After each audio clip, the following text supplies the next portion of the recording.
back to Thrive While Loving an Addict. I'm KL Wells, and I'm super excited to be joined by these two women that are really up to some amazing things in Fresno, California. Haley Sample and Natasha Davis. They are best friends of 25 years, and they have walked the journey of addiction and substance use disorder. And now they are in the treatment side of all of this. And so there's a lot of pieces to all of this, of course. But what I'd like them to start with is, kind of the CNN version of their own personal journeys. Like, how did it happen for you? Getting into recovery, I was told by my family, essentially, finally, at 29 years old, after 15 years of drinking and drugging, that we're going to take you out of our lives. And so a little bit of history on that for the families. My father is a recovering alcoholic. But I never was introduced to the rooms of recovery. He wanted me to experience my life and come to that realization on my own. He knew me well enough to know that I was probably at that point, and I really was, and I was living, I did all these geographicals. I moved thousands and thousands of miles away, hoping that they would have no idea what I was up to. Of course they do, because that's your family. And they were finally at that point, though, where they were ready to put up those boundaries and say, we just can't talk to you anymore until you face your alcoholism. And I was ready to say the word, and I was ready to say, okay, maybe I'll go to an AA meeting finally at 29 years old. And I think my dad had 30 years of recovery at this time. He'd been into one meeting, and that was to watch him get a chip, and it just went over my head. So right. I'd never been educated on anything and, substance use disorder, what alcoholism was, or anything like that. Just walked into my first room of Alcoholics Anonymous, saw a bunch of friends from high school, for 3 months, basically, and knew that this is definitely where I needed to stay. I conceded to my innermost self I was finally an alcoholic. And that was the journey of sobriety, healing, and recovery. Finally, then, that end of 2015 into 2016. Okay. And have you been clean and sober since? Yes. I just celebrated 9 years in January. Wow. Congratulations. Yay, thank you. It's just a lifelong journey. Right. I never have this thing. And when I think that I have this thing, I tell my family, I'm like, that's scary. If I think I don't need to go to a meeting anymore, I don't need to be, right. Other people who fellowship, then something's wrong, So I definitely know that I wanted to be in the rooms of recovery. I wanted to work with people in recovery. And Haley was doing amazing things in that space. This just kind of came to fruition and decided to make our passion a reality, and basically the place that we want to work at and that we wanted to get sober at 10 years. Right. And so I'm going to come to you, Haley. So hang on. What I want to ask is, because that's super unusual to make a decision, go to a meeting, and that's it. Like, Sam was in and out of rehabs 12 times. The average is 5 to 6. Well, we were also living in a recovery desert. This is pre-COVID. This was my time touchstone.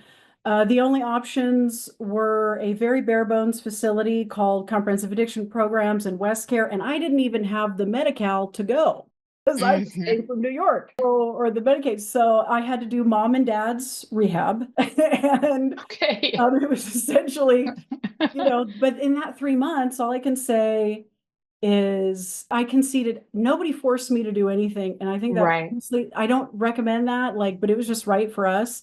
They let me turn and burn for 15 years, and I nearly killed myself. I was dying from the inside out. I couldn't lie to myself any longer. I came in here, as they say, with my ass hanging off. And, and then you guys love me until I can love myself, all the cliches. But it wasn't, I had no other options. I burned my life down. I had no other options. I was starting from zero. 30 years old at my parents' house, any job anyone would give me. I was incredibly grateful for anything and everything. And all I can say is I just kept coming back, and my life is incredible. I get to do this and work with women and help them get sober, and hope that they have that experience, or enough of experience, feel enough unconditional love around them to know they're in a safe space to stay, to heal, and to introspect, and just to hopefully get to that point that they're done, that physical and mental obsession is removed. Yeah. And so has AA been where you have done the most learning in terms of understanding your disease and how it affected you and all of the things? Or have you stepped out into any other spaces in which to learn more? Oh, absolutely. And I love Okay. NA meetings, and I've gone to Cocaine Anonymous meetings and Heroin Okay. Anonymous meetings. So Yeah. I've been in a blackout for 15 years. Like I can't really say what I would and wouldn't have done, but Right. I don't, I think we all are struggling. To me, I believe in the allergy and, and all that. So, and I think I love 12-step programs. Walked into an Overeaters Anonymous meeting one time accidentally and stayed, Mm-hmm. I have had Mm-hmm. issues with weight. So I love 12-step programs, and I Mm-hmm. encourage people to go find support anywhere and everywhere, not Right. just like this, like, what you're doing and Al-Anon. Mm-hmm. And if you have a church or something, religion, or if not, some space that you can find some spirituality or something, it's all Right. for sure. Yeah. So just one more question. Did you have a moment around COVID? I mean, like Sam had a very clear, there was a moment in this last 2-year recovery where his sister died. And that was a moment, watching him go through that, I was like, okay, well, this is a moment potentially for a relapse. And then I had to do my own work around making stuff up that wasn't going to serve me. And how was I actually going to be available for him in a way that just held the space for him to make his own decisions? Did you have any of those moments? COVID was an interesting time for a recovering anyone, because Yeah. essentially a lot of the meetings shut down. If you were lucky, they went on Zoom. And actually, I thought it was going to be a rough time, but I was working and I jumped into like 4 meetings a day kind of a thing, and actually Yeah. renewed my recovery even more. Right. And it kind of got me on a journey of emotional recovery. And at the Zoom meetings, people said that would never happen in a million years because of the anonymity, Mm-hmm. and somehow they've stuck around, which is great. Someone's really struggling, I'm like, hey, there's an international women's meeting, it's 24/7, get on it, when things are Mm-hmm. struggling, and people, they're Mm-hmm. like, you can share, and Yeah. it's Yeah. not a speaker meeting, because that's what I had. We had YouTube, and not even really that. If you were lucky, my dad had like old tapes. My dad had old tapes when I Wow. still CDs, living sober, and he had like an old speaker meeting from Clancy C. That's so Yeah. people have so many resources today that Right. do, and this whole remote thing has just, I think, really changed the game for people. I totally agree with you in a great way. And so I love that you leaned in and kind of up leveled your self care to continue the momentum of what you had created up until that point. And so good on you. Thank you. Yeah, Mm-hmm. certainly that. It was around 4 or 5 years. Yeah, it was certainly the time. Mm-hmm. Okay, Haley, let's come over to you. So, what's your story? Oh my God. I feel like I have a million different stories. Million lives lived here. It really Yes. feels that way. Mm-hmm. So we did go to school together. She does qualify in a Cocaine Anonymous meeting, and she's a hardcore alcoholic. Mm-hmm. She didn't need any of the Yeah, we've got verification. Okay. We've actually been friends since we were 12. So Oh, that's great. A little bit. We keep getting older, and I don't add the math together. Sure. yeah. But yeah, so we started experimenting, drinking, smoking pot, here and there. And then I started doing drugs, I think 17, 18. And then by the time I think I was 17. So by the time I was 18, I had been using for like 3 months, and I went straight from painkillers to heroin. I became an IV drug user at 18. So that's Wow. I was horrified. I didn't want to live like that. The number one piece of advice that I would tell a parent is they don't want to live like this either. As much as you don't want your child in this, nobody wants to live like this. And Right. I was stuck. I was addicted. Yeah, it just got worse and worse, uglier and uglier. My mom was actually pretty strong in codependency and said, if you want to live like this, you have to get out. So I did. And that brought me to my bottom quicker. So in 2010, I actually was a frequent flyer at all of these programs, these bare-bone county funded programs. I went to CAP 4 times. She actually had insurance, so. No, Right. No, Medi-Cal. Medi-Cal. Okay. No, actually, it's kind of funny. These were the only programs in Fresno, these county ones, and you either came out of prison or you had Medi-Cal or you were private Right. pay. So for Yeah. 30 days, it was $2,500. Okay. So I walked around there Wow. with this attitude like, you can't tell me what to do. I'm private pay. Wow. Okay. Because there's levels. Yeah. Yes. Oh, yeah. $500.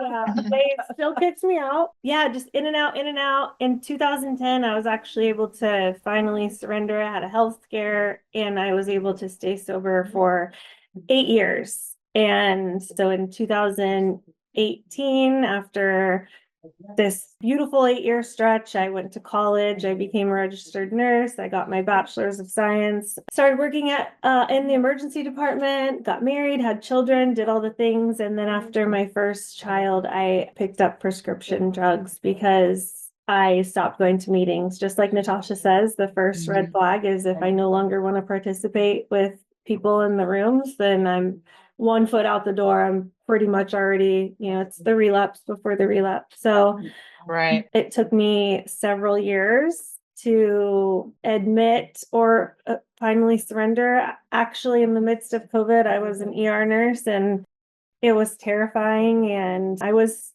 not full blown in my disease, but I was not sober. I would take things here and there and progress to the point where in 2020, in the middle of COVID, I had to say, I need help. I'm full blown addicted now. I've lost all control. My life's unmanageable. I'm taking prescription drugs anywhere I can get them. I'm physically, emotionally, spiritually addicted and I need help. And it was, 2 years of a private relapse that nobody even knew about. I was Wow. that good at hiding my using and lying, Yeah. sneaking. And I mean, I feel like darkest part of my disease are my secrets. So Yeah. for me to, and I had built this beautiful life in recovery and by anyone else's standard, I was doing great. I was a great success and I was happy and I was healthy. And so to come forward and say, I need to go to rehab. I need to detox from prescriptions that nobody's even known about. Pharmacies were catching on to me, providers were catching on to me. But I have a way of isolating myself so greatly and also becoming so aggressive. If you do ask me if I'm doing okay, I'll cut you out of my life because my disease is, more important for me to protect than my relationship with anybody. Yeah. It's a really, really dark place. It's terrifying. So let me just make a statement for our audience is how I think about that. Certainly in relation to my son is that, his brain has been hijacked.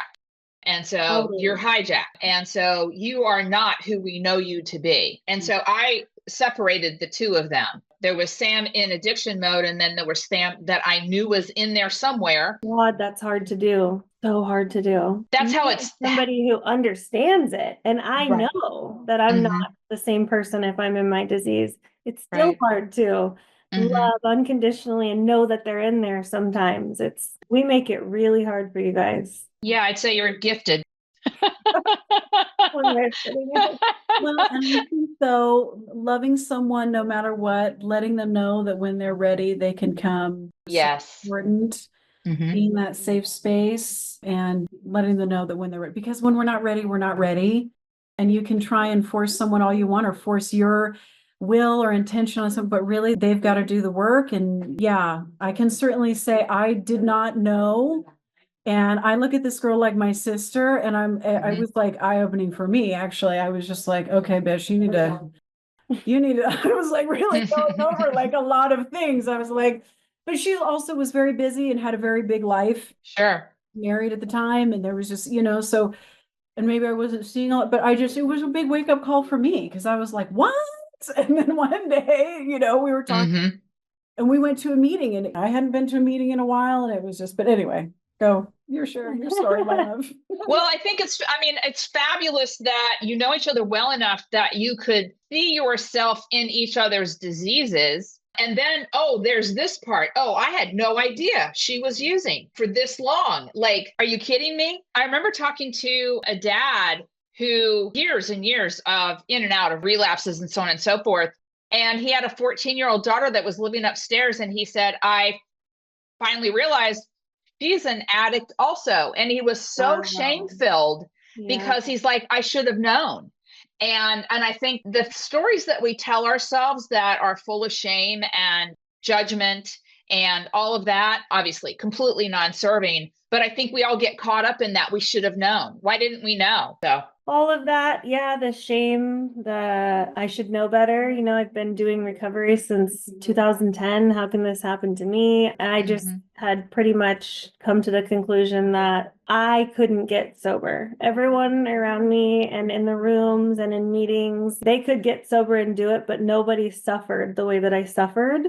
And I just don't mean like physically or something happened to me. I just mean like no one was as sick as me. That was what I told myself. And that's great that you guys can, put your disease to rest and get sober, but I just can't do it. I can't live a day in this world, in this life with my disease and all of my issues. I can't go through life without something. I need to take something every day to function. And if I want to live and be present in this world and participate in the life, I have to have a buffer because I don't know why I was in so much pain, but it was a pain that I had been in my whole life for as long as I can remember, since elementary school. And we just call it the disease of alcoholism. It's just alcoholism, restless, irritable, and discontent. And it's just what I had been and had always been. And even with that long stretch of sobriety, I was restless, irritable, and discontent in that. I was just running for my life every day. So I would just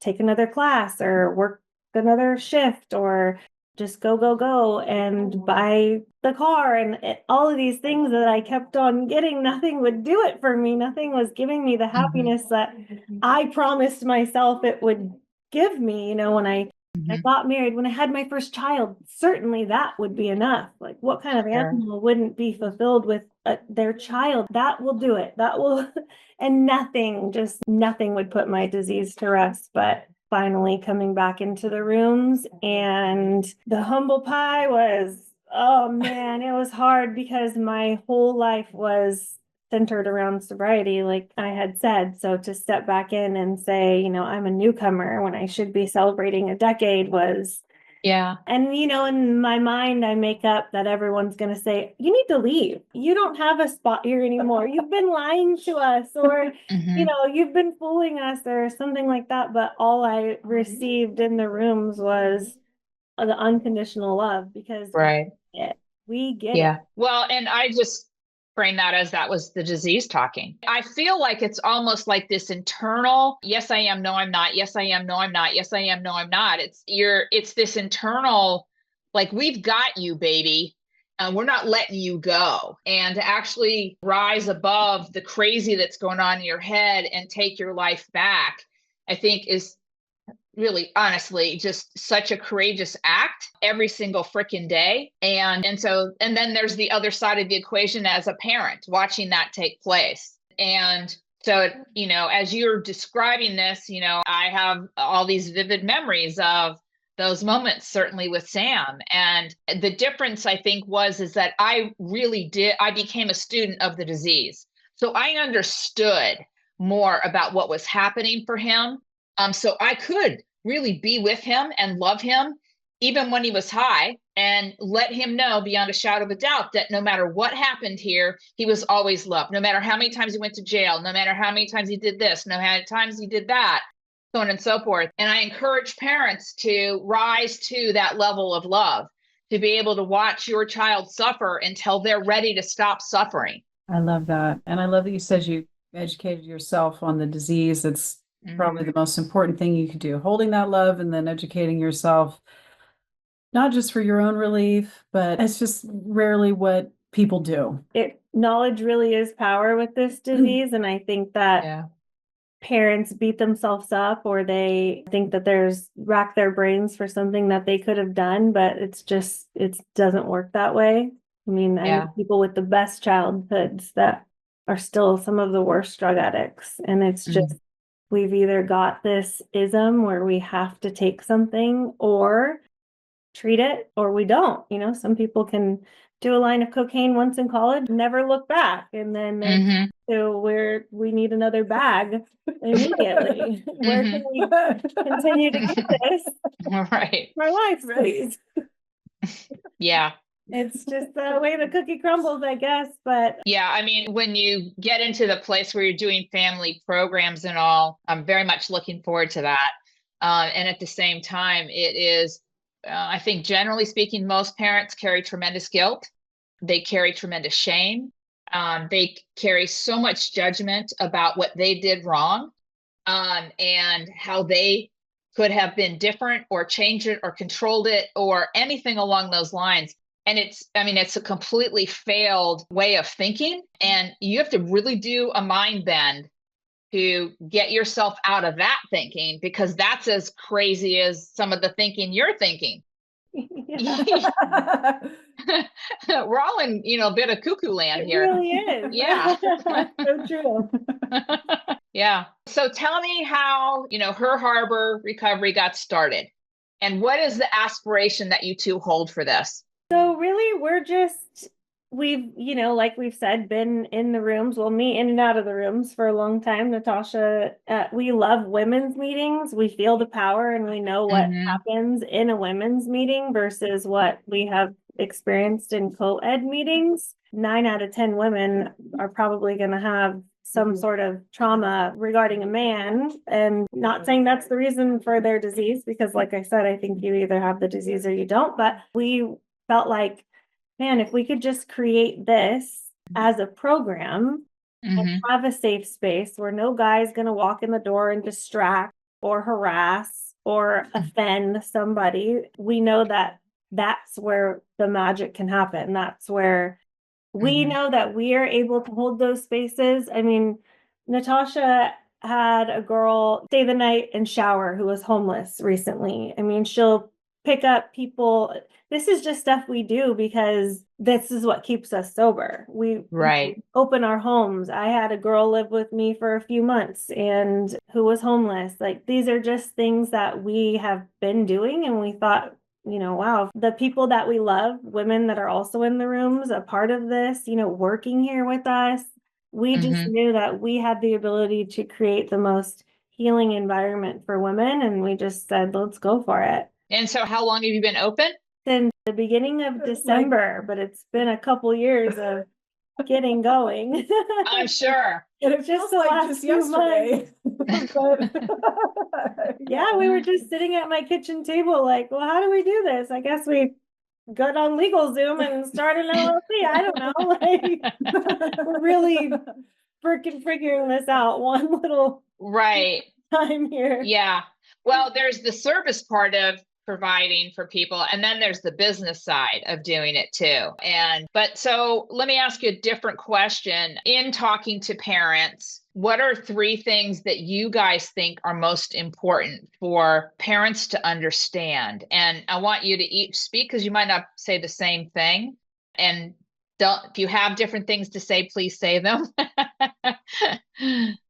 Yeah, well, I think a couple of things that we've already said are what I've tried to reiterate. I mean, I can't even tell you how many hours on the phone with moms, and because even if I can help her, that's a woman that we're helping. And I would say, when they ask a question, how could she do this? How can she leave her children? How can she choose the drugs over her baby?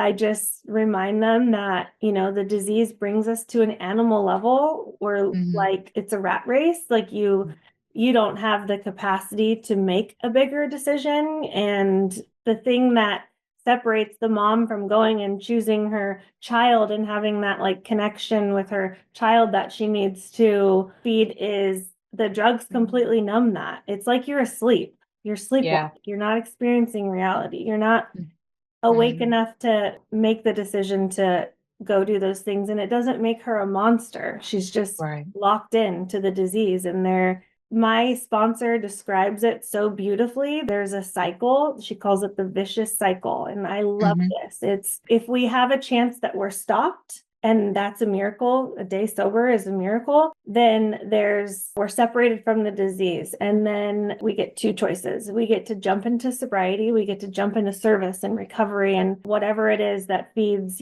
for us, it's the 12 steps. For us, it's the rooms of Alcoholics Anonymous and service to other women. But if we don't decide to go that route, then we have no other choice but to become restless, irritable, and discontent. And we get to the point where we don't have a choice. We have to use. We don't have a choice. We have to use.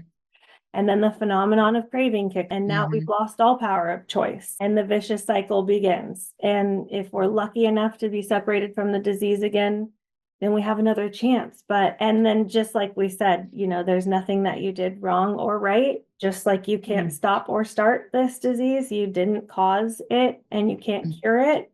And nobody wants to live like this. Right. Nobody's wanting to make these animal decisions. Right. Yeah. And Natasha, can you speak a little bit about the experience of an intervention? Because there's obviously a lot of different thinking about this, and it appears that yours was successful, whereas a lot aren't. That's the old boomer intervention. It was literally just a phone call, and it was like, you're on your own, bitch. No, we do.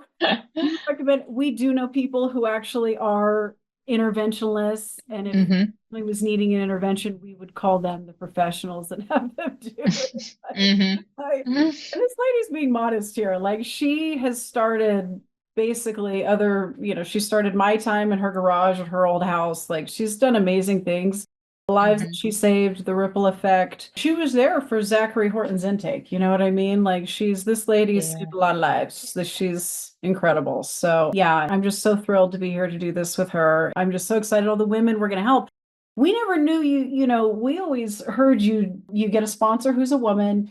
There might be some extenuating circumstances, but usually, recovery is usually gendered. And so that's kind of how we see it. Maybe, there is a His Harbor down the road or something like that, but we just never really imagined it any other way. It just removes apprehension. And from a family's perspective of what are they going to be tempted? It removes all temptation. You know what I mean? Distraction. And distraction, or if it brings up traumas, and men have trauma too. It just all makes sense to us that this is really the way that we should have gone. And I wanted to say the three things: educate yourself, because Haley's right. We're fighting animus. That's what we're fighting. You know what I mean? Barely.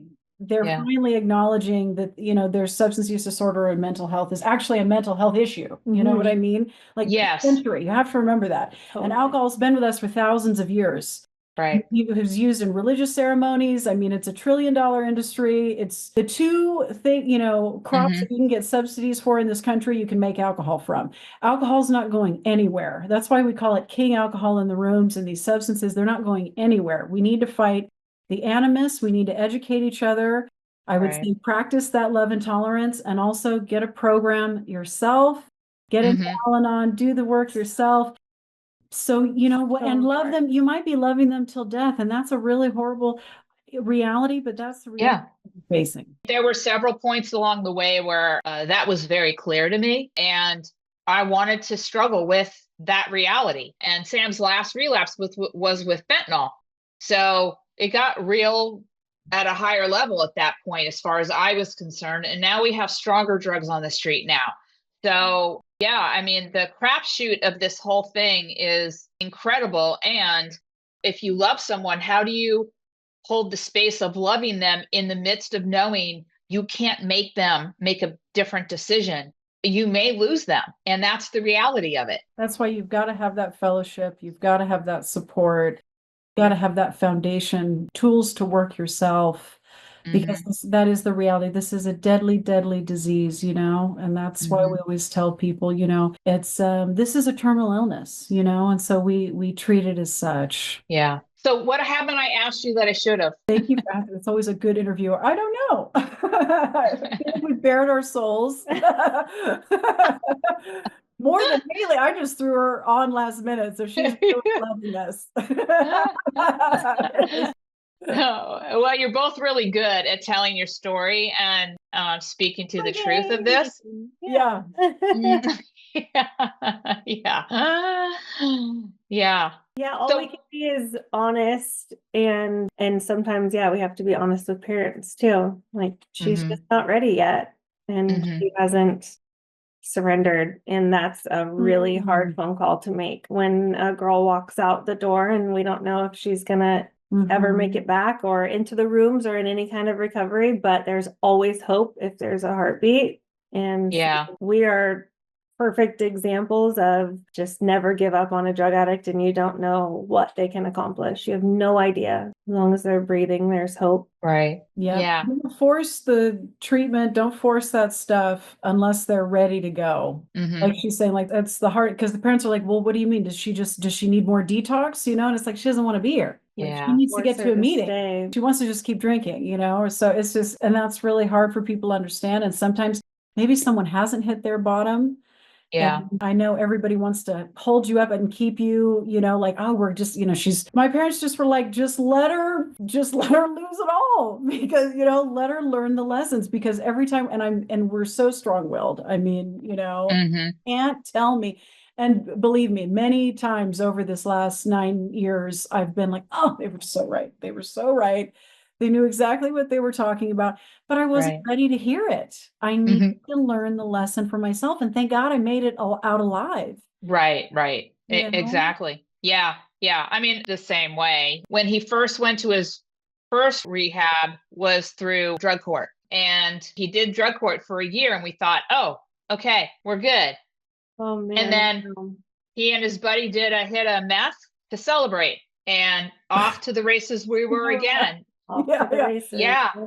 Yeah. And so that part was shocking initially, to understand that, number one, it can turn on a dime. And there's a trajectory. I think how I think about it is recovery, relapse, recovery, relapse. But I could see him ascending each time in terms of learning more about what was important, what he was going to need to do when he actually got to the point of, I do surrender. And when you said, Natasha, you at the bottom, what we think is the bottom does not necessarily mean it's the bottom.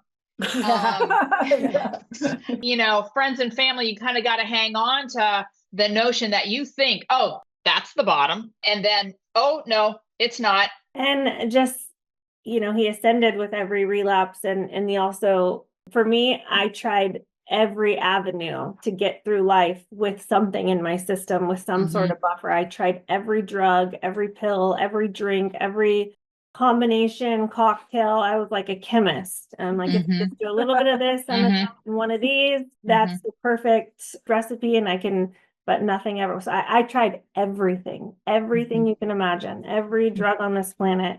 And maybe they'll come out with a new one. When I had been sober for a long time, they came out with Opana, and I was like, that's a drug I didn't get to try. But I still didn't try it in my relapse. But I know I've tried everything. And so I think that Sam probably learned that too. He tried everything. Nothing works but sobriety for now, for today. Yeah. Yeah, exactly. We won't use or drink just for today. Today I'll probably go to bed sober, but I have no idea what's going to happen tomorrow. Yeah. Try to tell them that. Sometimes that'll work. Take it to every 10, take it 10 minutes to 10 minutes, but all we all have is today. Yes. That's all we have. Yes. Yes. So don't do it today. And then tomorrow, when tomorrow's today, don't do it today. And that's how we kind of put the days. Yeah. Yes. Well, I mean, it had to be like that. I think in some ways, one of the gifts of this whole experience has been to be present for the moments of my day, because we aren't gifted. We don't have any idea, and none of us do. Yeah. And so the tricky part that I kind of keep coming back to is for parents is they are so desperate to save their kids that they actually keep their kids in their disease and longer, or potentially in their disease. And it's a real mind messer upper. So we've been on for quite a while. So how can people get a hold of you? You're in the Fresno area, but I'm sure you probably end up taking calls from out of state too, because whoever you're dealing with doesn't necessarily have parents or sibs or people who love them that are in the Fresno area. So how would they get a hold of you? Absolutely. So they can reach us 559-481-8318. That is our admissions line. Mm-hmm. They can also check out our website at herharborrecovery.com. They Mm-hmm. can email us at info@herharborrecovery.com. Mm-hmm. Am I missing anything else? I don't think so. Facebook, No. Instagram. Oh yes, we're on this. I'm an old millennial. We're on the social. We're on the Okay. socials. We're on the social. Okay. Instagram. She's 6 months younger. So she keeps my toe in the culture. So yeah, we do have an Instagram and a Facebook. And yeah, but we prefer, and honestly, we're here. I mean, this is a women's recovery center, but we're bleeding hearts. We want to give anyone information. We're trying to forge positive relationships with male programs, with adolescent programs. So if anyone has any questions about anything, they can certainly give us a call. This is not where we don't answer and we're waiting to hear if you have the insurance we want. We want to hear from the community and be of service. So please give us a call if you just have any inquiries about anything substance use disorder or mental health. Yes, we are in the Central California, tucked right under Yosemite National Park. Which I love, backpacking. If nobody knows, but yes, and you can call from anywhere in the United States or internationally, I suppose. We are obviously accredited with DHCS. We're working on JCO accreditation. Is there anything I'm forgetting? No? Okay. I don't think so.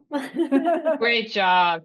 Well, I just want to say thank you, how deeply grateful I am for having both of you on today. This is a twofer when I thought I was just going to have Natasha. So, yeah, it's great to have both of you. And I love the longevity of your relationship and how you're able to talk about each other's journeys and do it with such love. So appreciate both of you. So thanks for joining us today. Thank Thank you. you. Bye.